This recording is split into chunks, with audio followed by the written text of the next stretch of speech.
Sen de almıyorsun, mecbur koyacağız bunu. Ya otur da ötme, beni oturma da böyle. Al 3 som. Ne oldu hemşerim?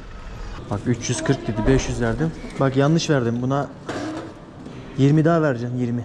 Böbreğimde taş olsaydı düşerdi, o kadar yollar bozuk. Sovyet Birliği buraya nüfuz etmiş. Katedrale gireceğim. Yalnız katedralin dışı çok hoşuma gitti ha. Şimdi yakından göstereyim size. Su veriliyormuş, yani Ramazan ayında su veriliyormuş ki insanlar su içsin, ya mecbur oruç tutamıyorlarmış. Arkadaşlar şu an karakola gideceğim. Adamlar benim bagajı almamak için direnip duruyorlar. Bişkek'te terminalin içerisindeyim. Orası dolu diyor, dolu. Nasıl gideceğim? Gideceğim daha bir şekilde, karakola gideceğim yani. Karakolu. Tamam, niye almıyor? O da dolu diyor. Sen de almıyorsun, mecbur koyacağız bunu. Ya otur da ötme, beni oturma da böyle. Al 3 som. Oturmak için para veriyorum, mecbur bunu koyacağız da. Yanına al bol, pazarsta al bayım. Nasıl sığmaz ki yukarı bu? Yukarı al, 600 som. Bundan sonra turist gelmiyor. Bu insanlar çantayla gelecek. Dayı sen ne diyorsun ya? Adam çantaya ayrı para alıyor. Sanki çantayı nereye sokacaksak. Neyse dostlar, hızlı bir giriş oldu. Bişkek'teyiz abi. Çok güzel bir coğrafya, daha görüyorsunuz işte yani. Adam kafasına göre iş yapıyor. Arka taraftaki herif de almıyor. Bu da almıyor. Ulaşım sıkıntı. İnsanlar yani hani. Ne oldu? He?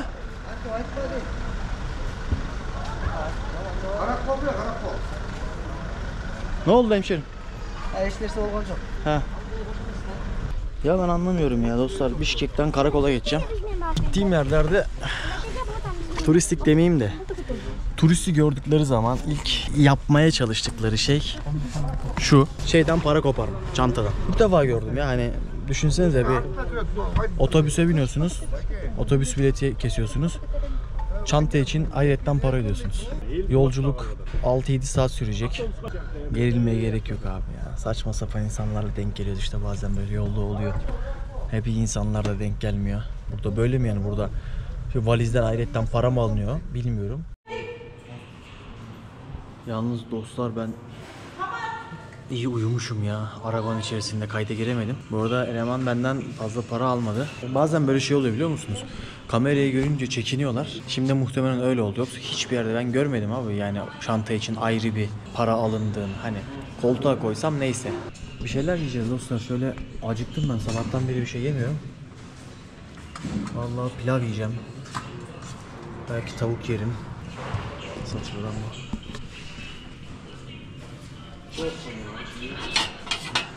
ama. Bof mu? Beef mi? Tamam. Bir tane pilav verir misin? Bir tane ha? Bir tabak. Bu kençe ne kadar fiyatı ha? 200. Tamam.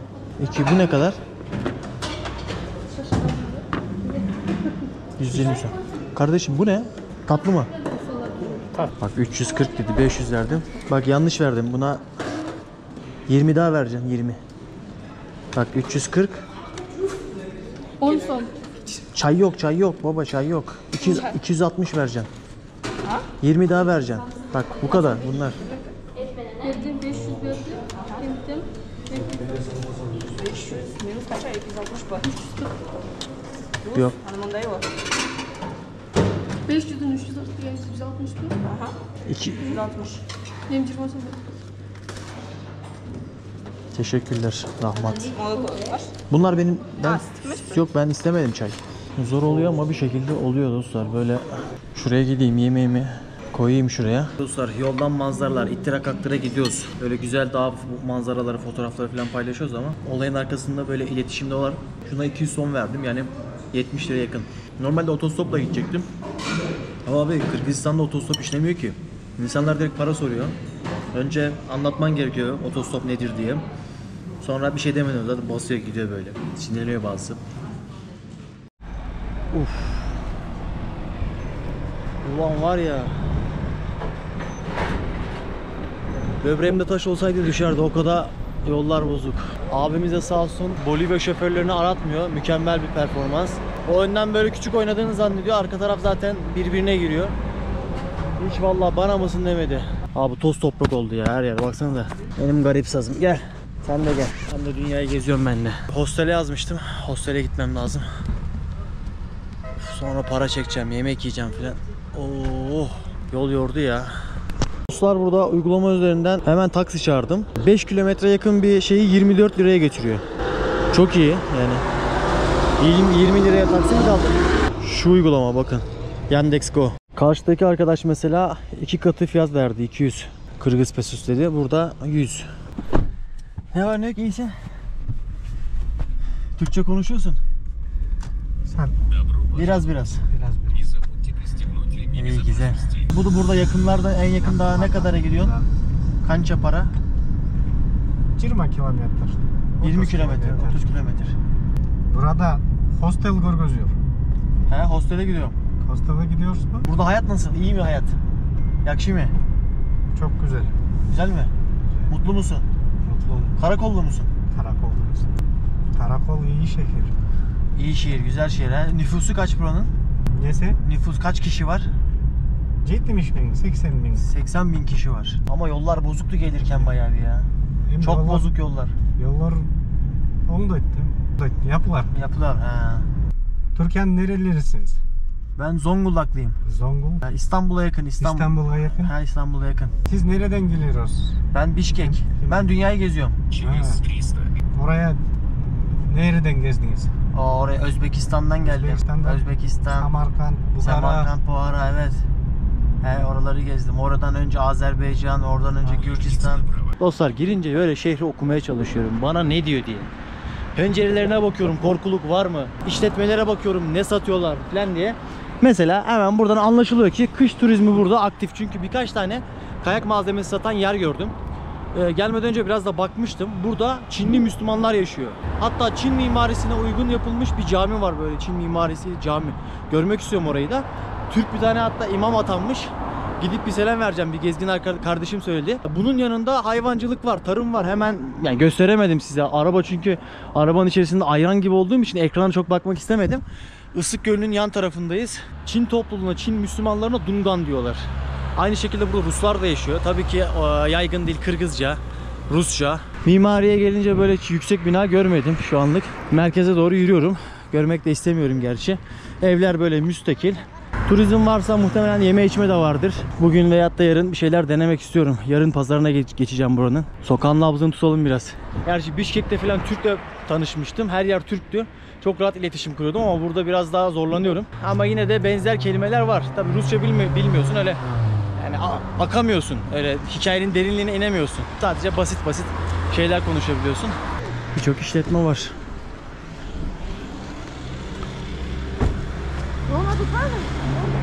Yalnız nasıl kamyon? Muhtemelen bunlarla tur düzenliyorlar.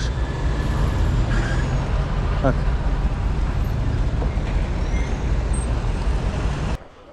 Mekan burası. Dostlar böyle bir kapsül hostel. Rahmet. İyi, burada küçük dolapları var. Şöyle kilitleyebiliyoruz bunu. Güzel. Şeyler tabut gibi tabi. Buralar. You're from Türkiye. Yeah, booking. Kardeş bir anda çıktı şeyden. Mağara gibi, baksanıza. Burada böyle yerler var. Haritamız burada. Nerede Türkiye'miz? Irmağın akışına. Arkadaş Adana Mersin taraflarına gitmiş biri. Veyahut da oradan gelmiş. Belki öyle de bir şey olabilir. Bunlar da banyolar herhalde. Yani tuvalet. Dostlarım hepinize günaydın. Nasıl uyumuşum? Hostele gittim, hala böyle sallanıyorum. O arabanın içerisindeki ses hala devam ediyor. Maalesef yollar yeni yapılıyor. Ya maalesef demeyeyim gerçi. Dün hostelde tanıştığım bir arkadaşım var. Bana bayağı bir Kırgızistan tarihi hakkında yazılmamış şeyleri anlattı ki, çünkü abi Kırgızistan'da yani tarih tutulamamış, yok edilmiş. O yüzden çocuk şey dedi, yani bizim tarihimiz Çin'de var dedi, Rus'ta var dedi, Türk'te var dedi ama maalesef bizim kayıtlarımızda yok dedi. Yani 30 yıldır dedi buraya dedi bir çivi çakılmıyor. Daha yeni bir şeyler olmaya başlamış. Bunları detaylı anlatacağım. Ama öncesinde şu kardeşinizin dağ sevgisini biliyorsunuz. Size şu dağları göstermek istiyorum dostlar. Yakından da göstermek istiyorum. Isık Gölü'nün etrafındayız. Ve etrafımızı şu Tian Shan dağları sarmış durumda. Tian Shan Çince'de cennetin dağları anlamına geliyormuş. Çok güzel bir tabir. Çok hoşuma gitti. Cennetin dağları. Çok bereketli bir dağ. Yüksekliğine gelirsek 7349 olması gerekiyor. Yanlış hatırlamıyorsam. Bölgenin en yüksek zirvelerinden bir tanesi ve macera severler için yani müthiş bir şey. En zirve noktası da yanlış hatırlamıyorsam Cengiz zirvesi olarak geçiyor. İçerisinde buzullar, göller, şelaleler, yaban hayatı, kar leoparları var ya şurada. İşte şurada kar leoparları yaşıyor. Müthiş. Heyecanlandırıyor beni yaban hayatı. Müstakil evler, tatlı, sakin bir hayat var burada. Dün arkadaşlarla konuştum. Onlar da diyor ki uygun Melih burası diyor. Dedim ki ya dedim o lüks işi bizi bozar, pahalı olur falan dedim. Yok yok diyor, burada diyor diğer yerlere göre kış sporu da gayet uygunmuş. Konaklama falan uygun. Yani tamam, ben şu anda kapsül hostelde kalıyorum. Ya o günlük şöyle söyleyeyim ya $5 yer bulabilirsiniz burada. Daha iyi bir yere gidin $10, $15. Ucu açık zaten, hani ev kiralamaya kadar gider. İlk izlenimim iyi ama hava değişiyor. Dün yağmurluydu. Böyle tam o Karadeniz havası. Bugün biraz daha böyle açtı. Birkaç gün sonra yine yağmurlu. Biraz havalara baktım. Şimdi bugün burada Duhanlar yaşıyor. Çinli Müslümanlar. Onları ziyaret edeceğim. Onların burada Çin mimarisiyle yaptıkları bir cami varmış. Size oraya göstermek istiyorum. Bakalım bugün bizi ne bekliyor. Bakın buranın en büyük marketi diyebilirim. Globus. Hemen yan tarafında ATM'ler var. Para çekerken bir problem olmuyor. İşte Mastercard, Visa yazan yerlerde çekebiliyorsunuz. Buranın en iyisi herhalde burası. Fiyatları daha önceki videolarda söylemiştim ama şöyle bir hatırlatayım. Dostlar bizim 10 liramız onların 24 Kırgız somuna tekabül ediyor. Ben acıktım, bir şeyler atıştırmak istiyorum. Belki sandviç tarzında bir şeyler vardır. Bulabilirsem onlardan alacağım. Ki mesela sandviçi aldıktan sonra burada da ısıtabiliyorsunuz. Veyahut da işte ne alırsanız. 24 böyle paketlenmiş yemekler var. Burada çok yaygın. Mesela ne kadar demiş? İşte 50 liraya yemek var burada. Mesela 50 liralık bir şey, şunlar mesela 20 liraya sandviç alabiliyorsunuz. 70-80 liraya şu pilavlar alınabiliyor. Ben sandviç alacağım. Şimdi size bir şey göstermek istiyorum. Şu arkadaki yapıyı görüyor musunuz, beyaz? Burası Lenin Mektebi. Yani uzun süredir Sovyet Birliği'nin etkisinin altında kalmış ülkeleri geziyorum. Birkaç aydır buralardayım. Ve şunu net görüyorum ki Sovyet Birliği buraya nüfuz etmiş. Buraya varlığıyla nüfuz etmiş ve nüfuz ederken de işte eğitmiş, öğretmiş. Yani fabrikalar yapmış, halkın gelişmesi için yardımda bulunmuş ve demiş ki buralar bana ait. Sonra özerklik vermiş. Sonra ta ki işte 90'lı yılların başında bu devletler Sovyet'in dağılmasıyla beraber kendi bağımsızlıklarını ilan etmişler. Rus kendisini elini ayağını çekmiş. Çekerken de tabii ki yatırımlarını da çekmiş ve insanlar bir süre toparlayamamış. Çünkü sistem onların üzerine kurulu. Her şeyi onlar yapıyor. Onlar gidince de bir anda böyle bir boşluk olmuş. Dün konuştuğum arkadaş şey diyor, yani Rusların bir şey yapmadığını söyleyemem. Buraya çok faydası dokundu diyor. Ama yani emperyal güçler genelde de biraz da böyle değil midir mesela? Gidiyorum işte Asya'yı geziyorum, Güney Asya'yı geziyorum, işte Hindistan'ı geziyorum, Sri Lanka'yı geziyorum. Diyor ki işte İngiliz geldi şöyle yaptı böyle yaptı. Tabii ki yapacak, çünkü neticesinde senin gücünden faydalanıyor, toprağından faydalanıyor, seni sömürüyor. Bir şey vermesi gerekiyor ki bir şey alacak ve bunu da şirin bir şekilde görünerek yapması gerekiyor. Rusya çok şirin görünmemiş aslında, çünkü orada mesela bu hostelinde kaldığım arkadaşın annesi mesela oruç tutacağı zamanlarda okullarda su veriliyormuş. Yani Ramazan ayında su veriliyormuş ki insanlar su içsin. Mecbur oruç tutamıyorlarmış. İşte daha önce Azerbaycan'da denk gelmişti. Bir abi şey dedi, yani bizi ateistlik sınavına sokuyor demişlerdi. Hani bu tarzda da baskılar oluşmuş. Ama bugün burada gördüğümüz şeylerin çoğu yani Rus etkisiyle yapılmış şeyler. Çocuklar nasıl gülüyor? Selamünaleyküm. Selamünaleyküm. Aleykümselam. Yakşı mısınız? Ya Kırgız çocukları çok tatlı oluyor. Özellikle bebekleri bir görün var ya, yanaklar böyle, gözler biraz çekik. Bu tarafa doğru geldikçe gözler biraz daha çekilmeye başladı. Çünkü hemen ilerimiz işte Uygur Özerk Bölgesi, Çin sınırı. Yine yolla giderken bakıyorum bir sakinlik var. Böyle herkes kendi haline. Gerçi hafta sonu bugün. Yollar güzel, temiz. Gelirken yollar daha kötüydü. Ki arkadaş şey diyor, yani buranın şu andaki Cumhurbaşkanı 8 yıl cezaevinde yatıyor. Sonra cezaevinden çıkıp seçimle direkt başkan oluyor. Cumhurbaşkanı oluyor. Şu tarzda bir şey söyledi hatta, böyle from prison to president. Cezaevinden başkanlığa tarzında bir şey söyledi. Şu anda da son 3 yılda burada 100 tane fabrika kurulmuş yani Kırgızistan'da. Yani anlayacağınız çalkantılı da bir siyasi hayatı varmış. Ama son işte gittiğim ülkelerde bu Sovyet'in dağılmasıyla beraber Özbekistan, işte Kazakistan, Kırgızistan artık toparlanmaya başlamış. Baba. Anne. Umar seni videoları Mama anne. Hı. Türkçe konuşabiliyorsun. No, не очень понимаю. Rusça, Kırgızca konuş. Kırgızca, конечно, biliriz. Kırgızca bilirsin de. Bilirim da. He? А вы здесь работаете? А? YouTube. YouTube'da. He? Давай снимайте нас тоже. Gençler. Şimdi kimse İngilizce bilmiyor mu? İngilizce you can speak English. Anybody know English? No, sen onu idiot. Not idiot guys. Don't say idiot. No, Are you student? Öğrenci misiniz? Ha? Öğrenci misiniz? Еще раз. Student. Да. Private course. Okay. Private course. Burada arkadaşlar İngilizce birkaç kelime söyledim. Onlar da Rusça biliyor. Да. He. Rusça bilirsiniz. Kırgızca ama kendi aranızda Kırgızca mı konuşuyorsunuz? Kırgızistan anlayken. Biraz anlıyorum. Konuş sen. Konuş, Kırgızca konuş. Da. Kırgızca pek konuşmuyorlar. Kendi aralarında da Rusça konuşuyorlar. Deminki o dedim yani bir milletin dilini değiştirirsen, inancını değiştirirsen, kültürünü değiştirirsen kendin gibi yapabilirsin. Yani bu coğrafyada da biraz o var yani. 150 yıl yani az değil. 150 yıl düşünsenize empoze ediliyor belli şeyler. O yüzden çok korumak kolay değil. Katedrale gireceğim. Yalnız katedralin dışı çok hoşuma gitti ha. Şimdi yakından göstereyim size. Dostlar çok güzel değil mi ya?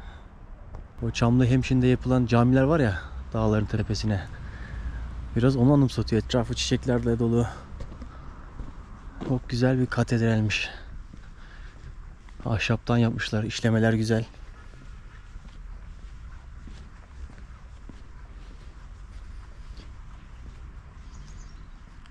Sonbahar da geliyor.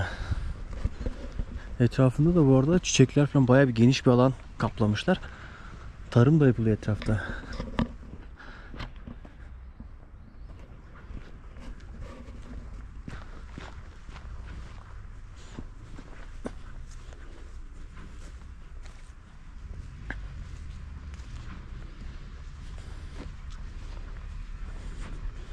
Oh, var ya tam kamplık ya. Kaç yüzyıllık ki acaba, bir bakayım içerisine gireyim mi? Ve dostlar siz iç tarafı seyrederken ben Holy Trinity Ortodoks Kilisesi'nden bahsedeyim biraz. Şimdi özellikle zaten dış yapıdaki mimari dikkatinizi çekiyordur. Şöyle uzaktan gösteremeyeceğim ama buranın 5 tane kubbesi var. Birçok ikona var. Ortodoks kiliselerinde bu mevcut. İkonalar çok fazla. Hatta daha önce videolardan izleyenler varsa Azerbaycan videolarında Rusların yaşadığı bir köy var. Malakanlar. Onlarda mesela ikon yok. Onlarda bu tarzda işte haç işaretleri falan, semboller yok. Ama burada bolca var. İç tarafta da bolca var. Sembolizm fazlasıyla iç tarafta kullanılmış. Çok dingin bir yapısı var iç tarafta. Hatta çalışanlar böyle iç tarafı süslemişler. İç tarafta da çiçekler var aynı şekilde. Böyle bir yapı. Daha önce burası depremde yıkılıyor. Sonra bir daha yapıyorlar. Ahşap yapıyorlar sonra. Ama yine geliyoruz. Sovyet döneminde sadece Müslümanlar inançlarını yaşamakta zorluk çekmemiş. Aynı şekilde Hristiyanlar da zorluk çekmiş ki bu gördüğünüz yapı o dönemde su deposu ve spor salonu olarak kullanılmış Sovyet döneminde. Ta ki Sovyet dağılana kadar. Sovyet dağıldıktan sonra tekrar işlevini yerine getirmeye başlamış. İbadethane olarak kullanılmış.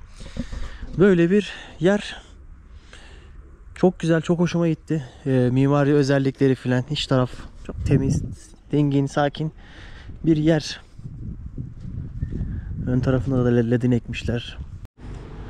Burada bir şey ilgincime gitti arkadaşlar. Yolda geçerken size bahsetmek istedim. Abi çok fazla çiçekçi gördüm ya Kırgızistan'da.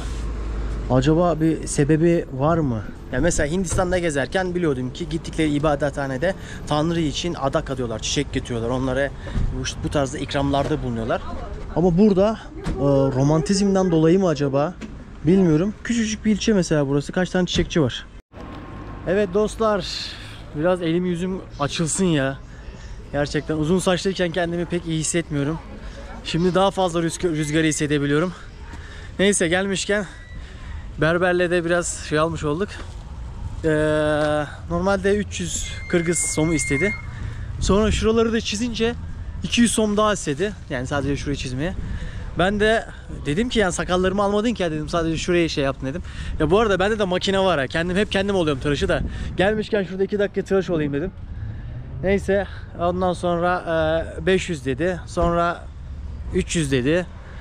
En son 500 dedi. Ben dedim çok diyorsun ya filan derken 300'ü anlaştık. Şimdi cami zamanı. Şimdi camiye gidelim arkadaşlar.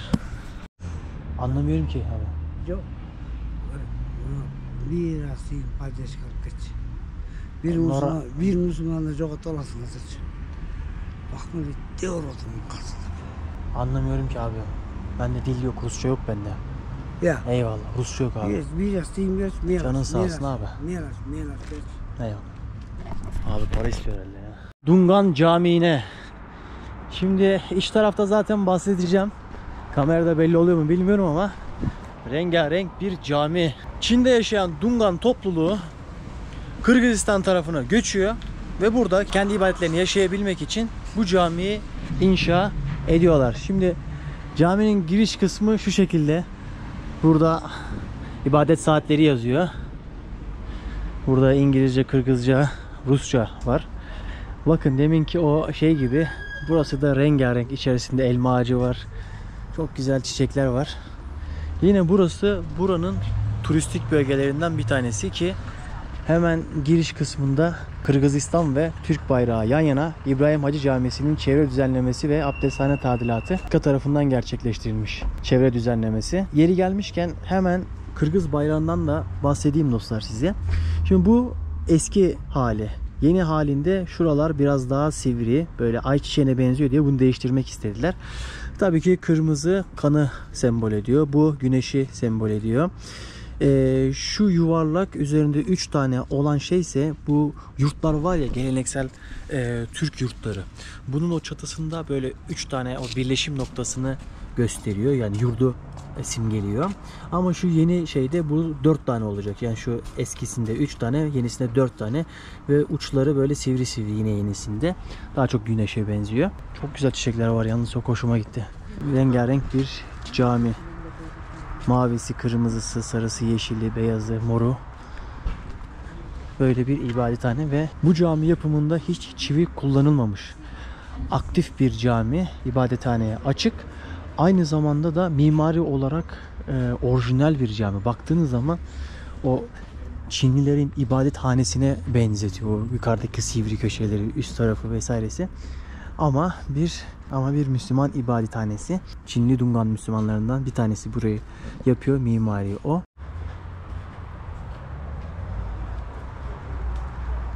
Bütün turistler şuranın fotoğrafını, videosunu çekiyor. Bakın. Yakından göstereyim size camiyi. Tamam.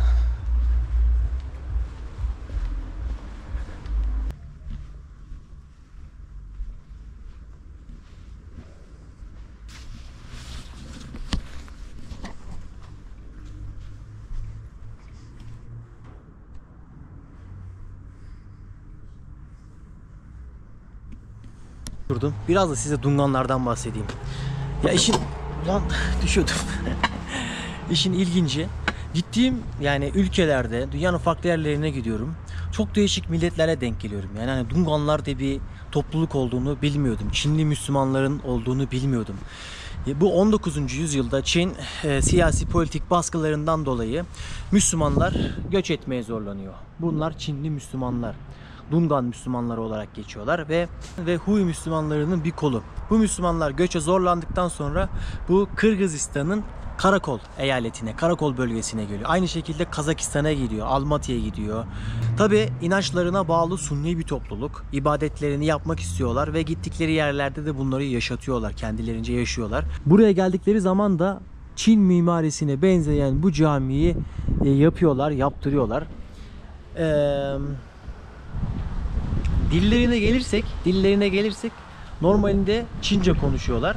Ama işte zamanla beraber artık o dilleri Kırgızca ile Çince arasında bir dile evrilmiş. Dungan dili olarak geçiyor. Ve eskiden Arapça yazıyorlar.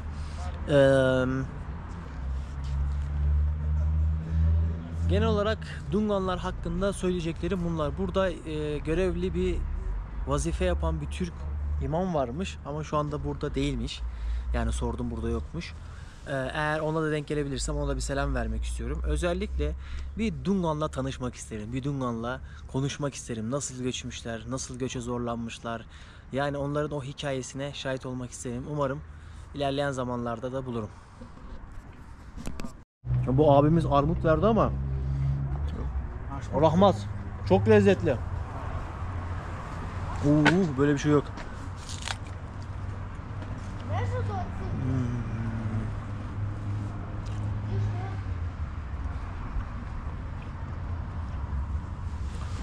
Abi nasıl bir armut bu ya?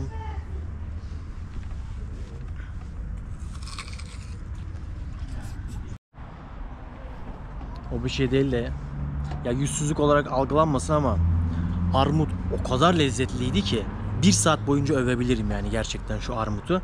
Adamdan gittim tekrar istedim. Ama sadece bana mahsus değil. Diğer insanlara da veriyorlar armutu. Abi kabuğunu yiyeceğim utanmasan ya. Müthiş lezzetli. Eğer bir gün camiye gelirseniz şu armuttan tatmadan buradan gitmeyin. Eğer mevsimi ise tabii.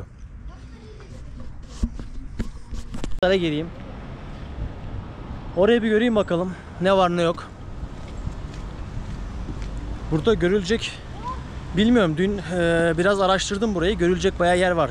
Doğa yürüyüşü yapılacak yer var. Kanyon var. Güzel su kaynağı var böyle.